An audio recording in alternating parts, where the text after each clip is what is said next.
agree dash what I say. Answer 2. Agree with preposition ചേർക്കുമ്പോൾ A person വ്യക്തികളോട് പറയുമ്പോഴാണ് agree to a proposal. The second question, hardly did the train arrive dash the passengers rushed to it. Answer when. hardly വരുമ്പോൾ when ആണ് use ചെയ്യേണ്ടത്. Had better a dash a doctor, consult a doctor. കൺസൾട്ടിന് മുമ്പ് to prepositions ഒന്നും ചേർക്കാൻ പാടില്ല. The opposite of the word senility is virility and veteran is novice.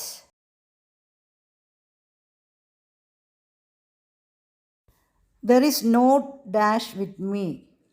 Much luggage.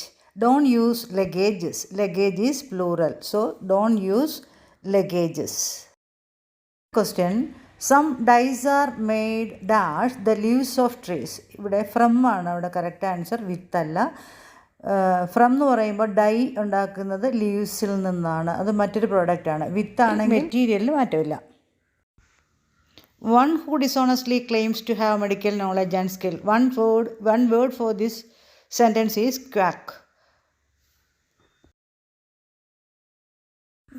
The ninth question is, someone has locked the room. Active voice ആണ്, അതിനെ passive ആക്കുമ്പോൾ the room has been locked. ഇവിടെ someone എന്നുള്ള ആക്റ്റീവിലെ subject പാസീവിൽ ഒബ്ജക്റ്റായി ചേർക്കേണ്ടതില്ല. 10th and last question is a clause. He would not have failed if he dash. Close ആണ്. Main ക്ലോസിൽ would have വന്നാൽ if ക്ലോസിൽ had plus v3 ചേർക്കേണ്ടതാണ്. അപ്പോൾ if he had worked hard എന്ന് use ചെയ്യേണ്ടതാണ്. PSCക്ക് വരുന്ന grammar ക്ലാസ്സുകൾ നമ്മുടെ English വിൻഡോയിലുണ്ട്. നിങ്ങൾ English window search ചെയ്ത് അതിൽ നിന്ന് വേണ്ട ആവശ്യമുള്ള വീഡിയോസ് കാണേണ്ടതാണ്.